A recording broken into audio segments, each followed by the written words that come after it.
Hello दोस्तों आज इस वीडियो में मैं आपसे सरफेस टेंशन टॉपिक के बारे में बात करने वाला हूं। तो दोस्तों सबसे पहले इस सरफेस टेंशन के मेन जो मीनिंग क्या होता है, इसका हिंदी मीनिंग उसको मैं आपको बताऊंगा। इसको हिंदी में हम लोग बोलते हैं पृष्ठीय तनाव। ठीक है, अगर आपने नहीं समझा होगा तो और मैं बताता हूँ। देखिए मैं तोड़ के बताता हूँ। सरफेस मतलब सतह, कोई भी सतह हो सकता है। सरफेस को हिंदी में बोलते हैं सतह, कोई भी सतह। ये जो आप अपर पार्ट्स को देख रहे हैं बोर्ड को, इसको हम लोग सतह बोल सकते हैं या सरफेस बोल सकते हैं इंग्लिश में। ठीक है, ये जो मेरे हाथ देख रहे हैं इसके जो अपर पार्ट है, ऊपर की जो सतह जो दिख रही है, इसको हम लोग सरफेस बोल सकते हैं या सतह बोल सकते हैं। सरफेस का बात हो गया। अब बात रहा टेंशन का। ठीक है, टेंशन का हिंदी मीनिंग होता है खिंचाव, अपने तरफ खींचना। ठीक है, खींचना। देखिए जैसे मैं आपको एकदम नेचुरल डिफिनेशन बताता हूँ, नेचुरल एग्जांपल बताता हूँ। जैसे देखिए अगर कोई मुझे बोले कि तुमको एक रसगुल्ला खाना है या एक समोसा खाना है, उसने मुझे शर्त रखा कि एक ही चीज खाना है, या तो रसगुल्ला खाओ या तो समोसा खाओ, लेकिन मुझे तो दोनों पसंद है। तो मेरा मन तो करेगा मैं रसगुल्ला भी खाऊं समोसा भी खाऊं। तो क्यों मुझे, जब मैं एक को पसंद करूं, मैं रसगुल्ला को पसंद करूंगा, तो मुझे समोसा भी मुझे अपने तरफ मुझे खींचेगा, अपने तरफ खिंचाव डालेगा। क्यों? क्योंकि मुझे मन कर रहा है कि मैं समोसा भी खाऊं, तो समोसा भी मुझे अपने तरफ खिंचाव करेगा। तो ये जो खिंचाव कर रहे हैं ना, तो इससे मुझे टेंशन हो जाएगा।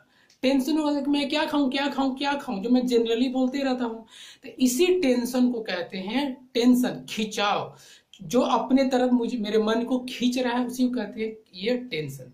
ठीक है, अगर आपने नहीं समझा हो तो मैं आपको एक साइंस फील्ड में ही बताता हूँ। सपोज कीजिए इस मेरा सतह पे मैं एक चुंबक लगा दूं और इस सतह पे भी मैं एक चुंबक लगा दूं। जब दोनों चुंबक को मैं ऐसे पास लाऊंगा तो एक दूसरे में एक तनाव क्रिएट होगा। तो सतह तनाव हो रहा है, सतह में तनाव हो रहा है, सरफेस टेंशन हो रहा है। ठीक है, सरफेस टेंशन क्या होता है अब आपने समझ में आ गया होगा। दो सरफेस जब एक दूसरे को टेंशन करे तो क्या उसे कहते हैं सरफेस टेंशन। क्लियर है? अब देखिए इसी सरफेस टेंशन को हम लोग ने किताब में पढ़ा होगा कि वर्षा की कुछ बूंदे गोलाकार होती है। जब हम लोग पानी के सतह पर कभी सुई या सेप्टिक पिन जो हम लोग यूज करते हैं उसको रखते हैं, तो कभी वो डूब जाती है और कभी नहीं डूबती है। जो नहीं डूबती है उसका कारण होता है सरफेस टेंशन। तो ये कैसे होती है, ये इस वीडियो में मैं आपसे आज यही बताने वाला हूं। तो दोस्तों मैं रंजीत, मैं आपका स्वागत करता हूं अपने इस यूट्यूब चैनल पर जिसका नाम है लर्न एज ए एकलव्य। आइए दोस्तों शुरू करते हैं।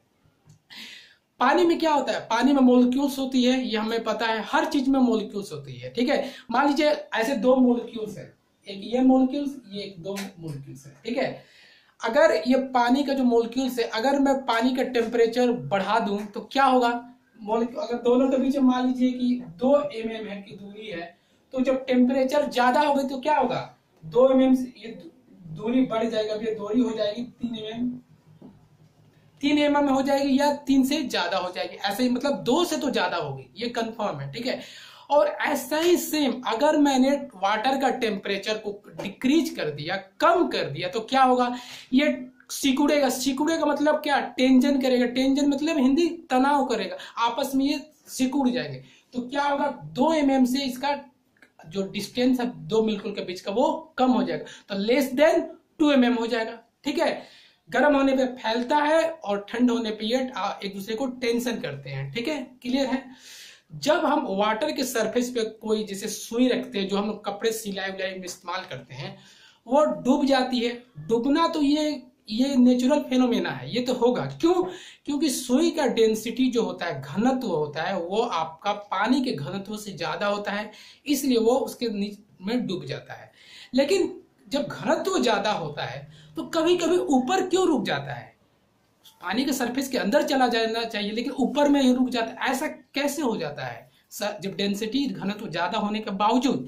तो ये देखिए होता कि ऐसे है कि मान लीजिए कि मैं पानी रखा, ठीक है, मान लीजिए यहाँ वाटर है, इसमें वाटर है, ठीक है, इसमें बहुत सारा वाटर है, तो वाटर के पीछे मॉलिक्यूल्स भी होंगे। देखिए मान लीजिए मैंने मॉलिक्यूल्स इस्तेमाल किया, 2 3 4 5 6 7 8 9 10। ठीक है, ये मैंने 10 मॉलिक्यूल्स का एग्जांपल ले रहा हूं, वाटर में 10 मॉलिक्यूल्स है। ठीक है, तो देखिए अगर अगर यहाँ पर मैं सुई रखता हूं तो ये सुई अगर यहाँ पे बॉटम पोर्शन पे आ जाता है, इसका मतलब है डेंसिटी ज्यादा है, ठीक है।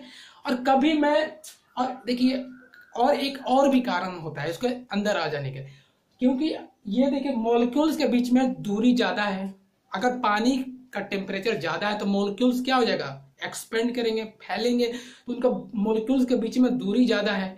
अगर मैं इसी टेम्परेचर, वाटर का टेम्परेचर कम कर दूं तो क्या हो जाएगा, मॉलिक्यूल्स आपस में टेंशन करेंगे, टेंशन मतलब अब एक दूसरे को खींचेंगे, और मान लीजिए सारे मॉलिक्यूल्स वाटर को जब एक साथ टेंशन करेंगे तो क्या हो जाएगा, एक जगह छोटी सी एक सरफेस में आके इकट्ठा हो जाएंगे। जैसे मान लीजिए 10 मॉलिक्यूल्स क्या हो जाएगा, ये सारे मिट के एक जगह ऐसे देखिए जमा हो जाएगा, ऐसे सारी जगह जमा हो गए, ठीक है। अब देखिए जब सारे एक जगह ये जमा हो जा रहे हैं, ये आपका मॉलिक्यूल्स, तब क्या हो रहा है, इनके टेंशन क्रिएट हो रहा है। और अब जब इस सुई को रखेंगे तो देखिए यहाँ पे सुई को जब हम रखेंगे तो सुई का जो सरफेस है और वाटर का सरफेस है, तो पहले आपका जितना वाटर का मॉलिक्यूल्स सुई के कांटेक्ट में आता था, मान लीजिए 3 आता होगा या 4 आता होगा, और अब क्या होता है, टेंशन के बाद जितना भी मॉलिक्यूल्स है 10 के 10 मॉलिक्यूल्स सुई के सरफेस के कांटेक्ट में आ रहा है, और एक ऐसा कांटेक्ट में आ रहा है ताकि वहां पर सुई आकर रुक जाते हैं। ऐसा होता इसलिए है कि जब जब पानी का जो मॉलिक्यूल्स होता है वो जब टेंशन करता है तो टेंशन के कारण स्पेस कम हो जाता है, और एक ऐसा लेयर बना लेते हैं कि जब ऐसे हम सुई को रखते हैं तो उसके ऊपर में रहता है। देखिए मेरे हाथों में भी मॉलिक्यूल्स है, ये मॉलिक्यूल्स आपस में क्या हो गया, टेंशन हो गया, टेंशन के कारण ये एक लेयर बना ली है, और ताकि मैं जो भी रखता हूं इसके ऊपर में ऐसे रुकी हुई रहती है। तो इसी को हम लोग बोलते हैं सरफेस टेंशन। ये हो गया वाटर का सरफेस टेंशन, ताकि जब आपका सुई उसके ऊपर रुक जाता है, ठीक है, ये होता है। लेकिन ये देखिए ये तभी होता है जब वाटर ठंडी हो, जब पानी ठंडा हो, क्योंकि टेम्परेचर ज्यादा होगा वाटर का तो उसका मॉलिक्यूल्स दूर जाएंगे, और दूर जाएंगे तो सुई के मॉलिक्यूल्स कांटेक्ट में कम आएगा और आसानी से वो नीचे चले जाएगा। इसलिए वाटर का जो मॉलिक्यूल्स है उसको इकट्ठा होगा, एकत्रित होना होगा, एक साथ मिलकर सुई के सरफेस पे को रोकना होगा, तभी ये पॉसिबल है, ठीक है। तो दोस्तों ये तो रहा हम लोग पढ़ाई में सीखे सरफेस टेंशन क्या होता है। सोचिए अब कि अगर आप एक स्टूडेंट है तो ये आपके लाइफ में, आपके जीवन शैली में ये सरफेस टेंशन का क्या प्रभाव पड़ा।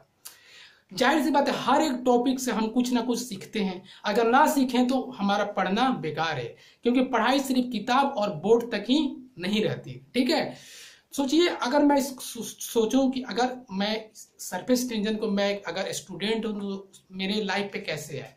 देखिए दोस्तों हम लोग सभी पढ़ना चाहते हैं, हम लोग चाहते हैं कि सिर्फ पढ़ाई करें, लेकिन अगर जब पढ़ाई करने जाते हैं तो हमको मन करता है कि हम मस्ती भी करें, तो मस्ती भी अपनी तरफ मुझे खींचता है और मेरा पढ़ाई भी मुझे अपने तरफ खींचता है। ज्यादा कौन खींचता है, मस्ती, क्योंकि मैं मस्ती करना ज्यादा पसंद करता हूं तो मुझे मस्ती अपने तरफ खींच लेता है, वो मुझे ज्यादा टेंशन कर लेता है, इसलिए मैं मस्ती करने चला जाता हूं।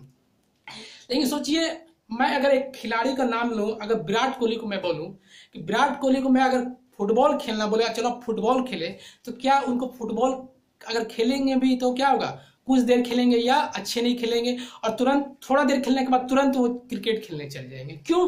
क्योंकि उनको क्रिकेट जो है उनको अपने तरफ टेंशन करते रहता, खींचते रहता कि आओ तुम मुझे खिलो। क्यों लगातार क्रिकेट खेलते हैं, वो क्रिकेट देखते हैं, क्रिकेट सुनते हैं और क्रिकेट ही खेलते हैं। इसलिए अगर हम जिसका साथ ज्यादा समय बिताएंगे वो हमको अपने खुद पे खुद टेंशन करेगा और हमें अपने तरफ खींचेगा। तो इसीलिए दोस्तों हमें जो दिमाग का सरफेस है और जो पढ़ाई का किताब का सरफेस है, इन दोनों के बीच में इतना ऐसा रिलेशन बनाएंगे कि एक दूसरे को टेंशन करे, ताकि हम लोग की सरफेस टेंशन क्रिएट हो सके।